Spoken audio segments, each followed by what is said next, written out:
Excuse me, I'm thinking here.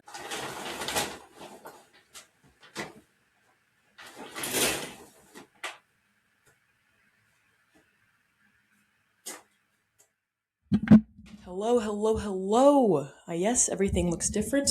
Hold on. Let's fix this mat. I know. New set, who dis? We are home. Here I am, now a UConn alum. As we speak, look at her. She is post grad. What's interesting with being now post grad, it's like people ask me about college. Sometimes I say that I still go to UConn even though I don't. Just because I'm that age, I'm 21, so it's like it's also a weird thing where making new friends. Should I be making new friends with college people, or should I be making friends with people out of college? It's weird. It's a weird time. It's also like dating. Should I be dating college students because that's the age I am, or should I be going older? It's weird, but alas, we pursue. It is 2026 now. And I thought the best question of the day to do is the what is in and out for the new year. We're going to first start with ins. In, walk and talks. That could be inviting a friend to go on a walk with you and chatting with them, or it could be going on your own walk and talking on the phone. I believe you kill two birds, one stone. It's great for your mental health and also your physical health. And I just love walking. Second is discovering new hobbies.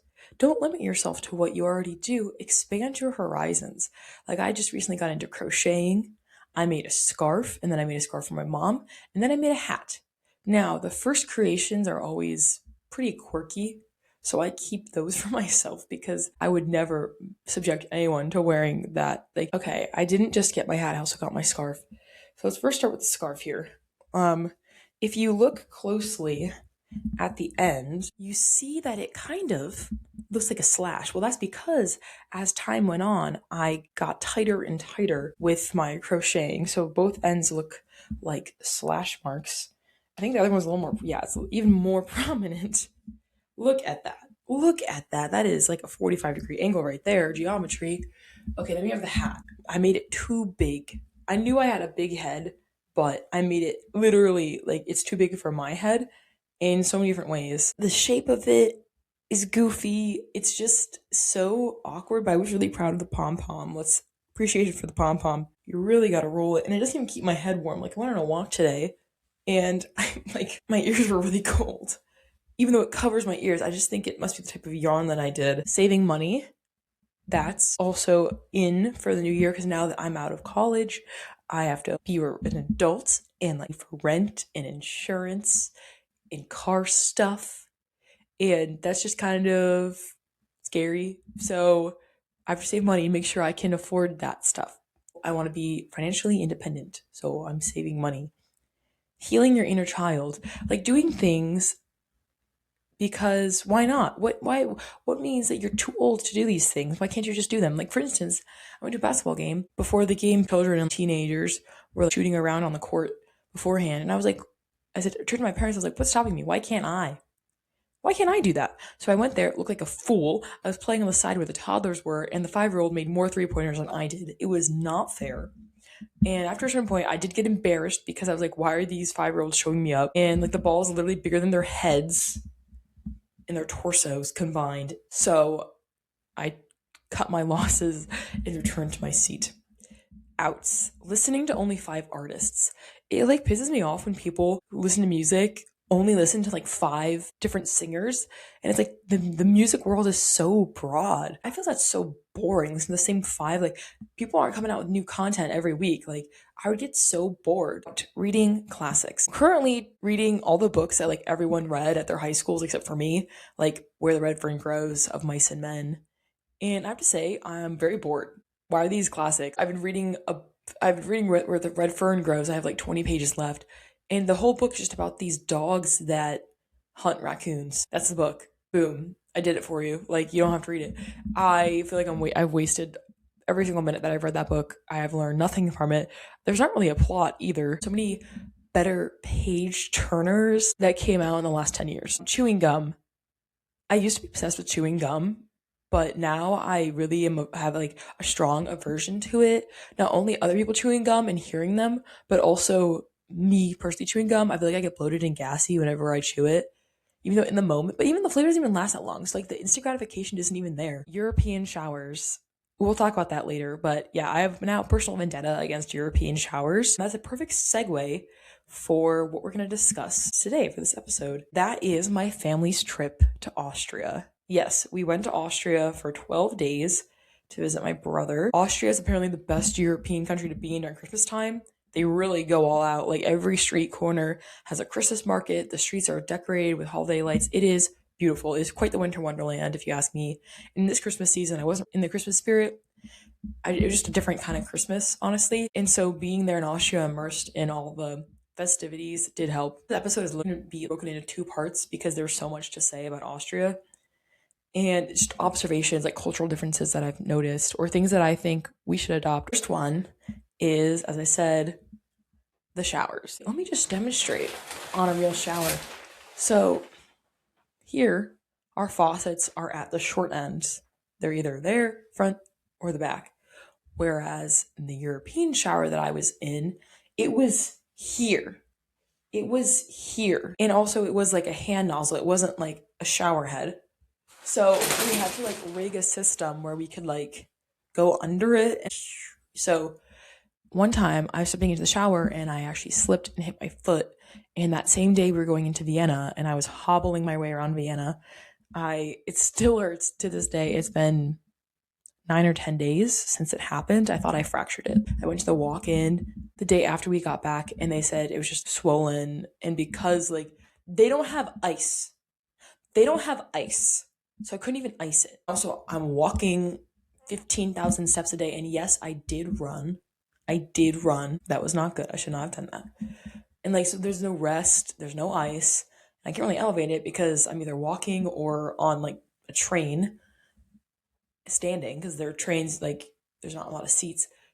And compression, forget about it. Like they don't have like boots or splits. You have to get actually prescribed. You have to get prescribed a boot to get a boot in Austria. We had to look into it. 7 days of not actually treating it and just using pain meds. So I don't like European showers, and I'll leave it at that. At least at our Airbnb, everyone gets their own comforter.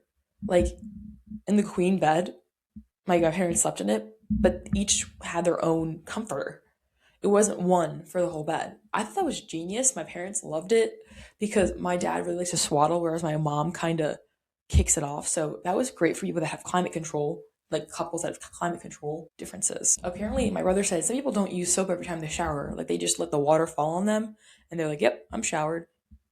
And then microwaves aren't a kitchen standard. Our Airbnb did have microwave. My brother, he does have a microwave at his apartment. It's actually like an American thing to have a microwave, which that's one thing that I do think America does better. I love me a microwave. It's faster, less dishes. Microwaves were a genius invention. Next kind of goes to like bathroom things. So the bathroom stalls don't have gaps on the side doors. It's like an actual door usually. And it usually goes from like floor to ceiling or it goes from floor to just like probably 6 feet. So you have a lot of privacy in their stalls. But when I first saw this, I was like, what? So there's not a handle on the toilet. Like there's buttons on the wall behind the toilet and that's how you flush. Like there's a small button that you use for number 1 and then the bigger button that you use for number 2. When I first saw the buttons, I was like, what is this? Like I've seen a button before like on the top of the toilet, but I've never seen like a wall button, but there were wall toilet buttons everywhere. There's a struggle where like if you're in public, you usually have to pay to pee. Like you can't just use public restrooms usually, unless it's like at a restaurant, especially at like touristy areas. Like in the train station, you have to use it. I think it was 60 cents. So that was interesting.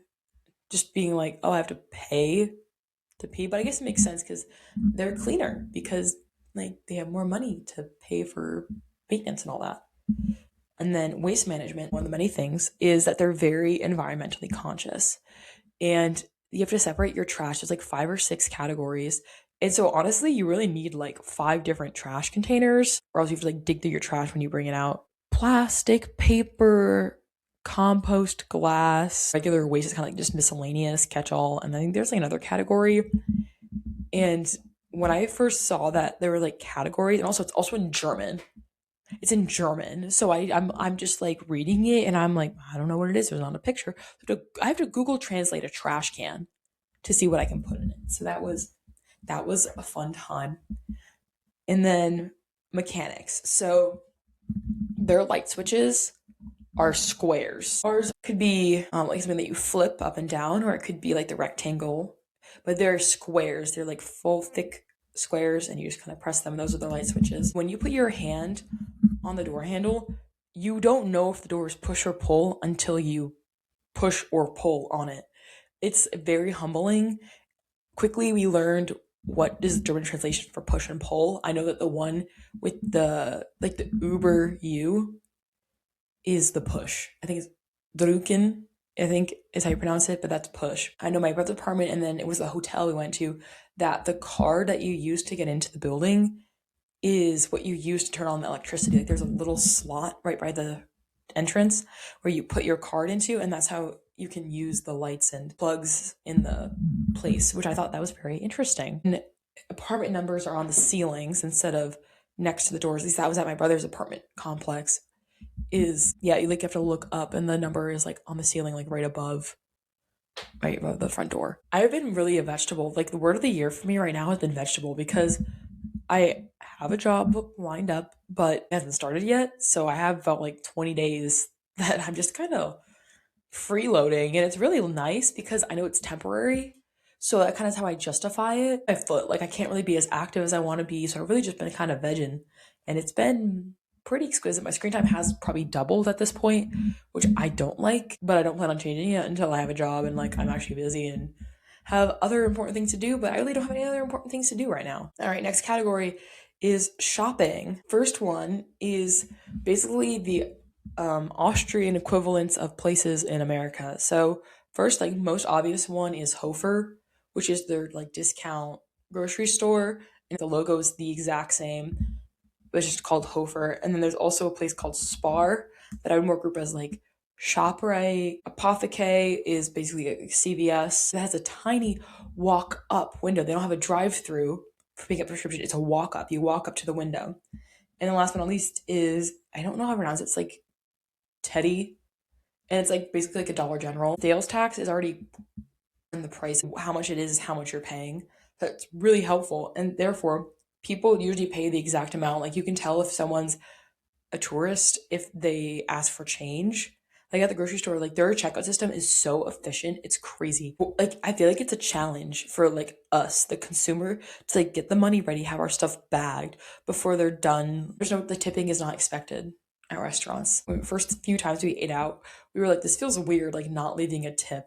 This was at Hofer. They have like shallow shopping carts because people don't shop once a week for groceries. They usually go like multiple times throughout the week and only get food for 2 to 3 days. And it's a shallow shopping cart, and it rolls like a 4-wheel suitcase. And I think the rolling a 4-wheel suitcase should really be a standard. It was so nice because you could like maneuver around people easier. Like I said, there was efficient checkout corralling. So for instance, at Hofer, when you check out on the register, they have 2 corrals in the bagging area, and they like just switch this panel like a train track for where the products go, so that if you are still bagging your stuff, they can help the next person and start the process there.